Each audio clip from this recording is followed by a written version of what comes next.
Дәрумендер латынша вита тіршілік, яғни тіршілік етуге қажет ерекше органикалық заттар.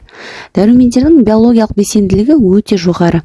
Дәрумендердің көпшілігі азық-түлік құрамында кездеседі. Кейбірі ғана ағзада синтезделеді. Ағза қалыпты жұмыс істеу үшін шамамен дәрумендердің 20 түрі керек. Дәрумендерді 1880 жылы орыс дәрігері Лунин ашқан. Ол эксперименттік жолмен жануарлардың қорегінің құрамында нәруыздар, майлар, көмірсулар және су мен минералды тұздармен қатар дәрумендер болуы керек екенін дәлелдеді. Витамин деген терминнің өзі 1912 жылы пайда болды. Дәрумендердің атауы латынның бас әріптерімен белгіленеді. Мысал үшін А, В, С, Д және тағы басқа. Кейде әріптердің қасына сандар да жазылуы мүмкін. Бұл цифрлар дәрумендердің ашылу ретін көрсетеді. Мысал үшін В1, В2, В6, В12 деген сияқты. Дәрумендер екі үлкен топқа бөлінеді: суда еритіндер және майда еритіндер. Суда еритін дәрумендерге С, ПП және В тобының дәрумендер жатады, ал майда еритіндерге К, Е, Д, А витаминдер жатады, яғни кеда. Суда еритін дәрумендер өсімдік текті өнімдерде немесе сыра ашытқысында көптеп кездеседі, ал майда еритін дәрумендер көбінесе жануар текті өнімдерде болады. Ағза үшін қажетті дәрумендердің тәуліктік мөлшері шамамен 180-200 мг құрайды. Олардың ағзадағы жетіспеушілігі гиповитаминоз деп аталады. Күнделікті пайдаланатын тағамдардың құрамында қандай да бір дәруменнің ұзақ уақыт болмауынан А витаминоз орын алады. Бұл кезде адамда зат алмасудың барлық түрі бұзылады.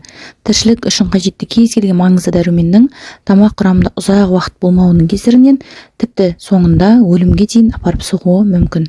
Дәрумендерді шамадан тыс пайдалану да ағза үшін зиян. Бұл кезде гипервитаминоз орын алады. Тамақ өнімдеріндегі дәрумендерді сақтау. Дәрумендер ағзаға үнемі және белгілі бір мөлшерде түсуі керек. Бірақ олардың тамақ құрамындағы мөлшері тұрақты емес және ағзаның қажетсінуін әрқашан қамтамасыз етпейді. Мысал үшін А дәрумені тамақ пісіру кезінде бұзылмайды, бірақ көкөністер мен жеміс-жидектерді ұзақ уақыт сақтауына кеп тұру кезінде ол жойылып кетеді. С дәрумені ауамен жанасқан кезде оңай бұзылады. Сондықтан көкөністерді пісіру алдында ғана тазалап турау керек. Қайнаған суға салып, қақпағы жабық ыдыста шамалы уақыт пісіру қажет. Эмаль жалатылған ыдыста пісірген дұрыс, себебі металлмен жанасқан кезде де С дәрумені жойылып кетіп жатады. Суда еритін дәрумендердің бір түрі С дәрумені. С дәруменнің ағзаға әсерінің барлық қыры әлі күнге дейін белгісіз. Сондықтан тек маңызды, жақсы зерттелген қызметін қарастырып көрейік. С дәрумені ағзаның жұқпалы ауруларға қарсы тұруын арттырады.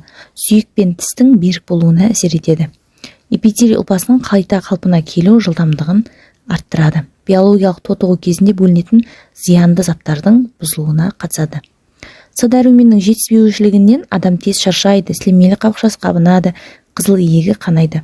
Бұл дәруменнің авитаминозы кезінде құрқылақ, яғни тинго ауруы дамиды. Адам әлсізденіп, қызыл иегі қабынады, әрі қанайды, тістері түсіп қалады, буындары ісіп кетеді. Егер ағзаны С дәруменімен қамтамасыз етпесе, адам өміріне қауіп төнуі мүмкін. С дәрумені көкөністер мен жеміс-жидек құрамында кездеседі.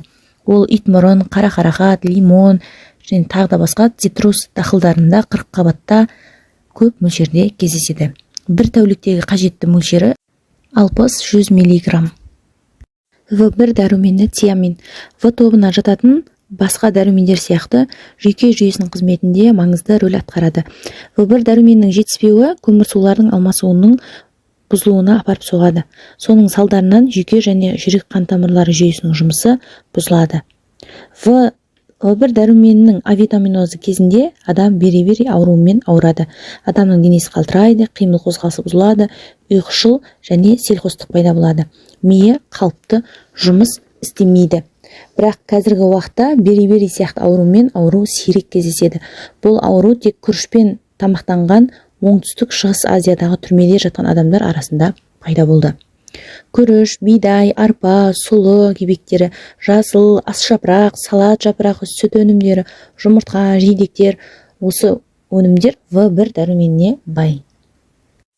Майда еритін маңызды дәрумендерге тоқталатын болсақ, А дәрумені ағзаның өсуі және дамуы үшін маңызды қызметті атқарады, яғни тері, шаш, шырышты қабықтың жаңаруы, қалыпты көру үшін өте қажет. Ол ымыртта және түнде жақсы көруге әсер етеді. А дәрумені жетіспеген жағдайда ақшамсоқыр ауруы пайда болады, яғни адамның қас қарайғанда көруі нашарлайды.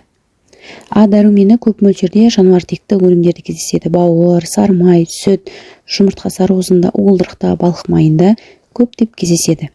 Бір тәуліктегі қажет мөлшері 1-2 мг.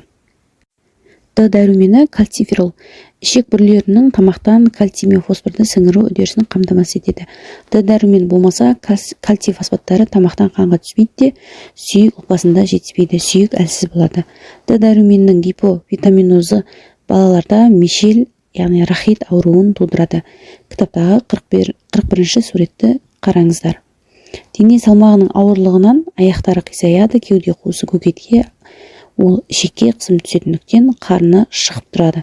Жалпы мешелмен ауыратын баланың бойының өсу баяулайды, басы үлкен болады.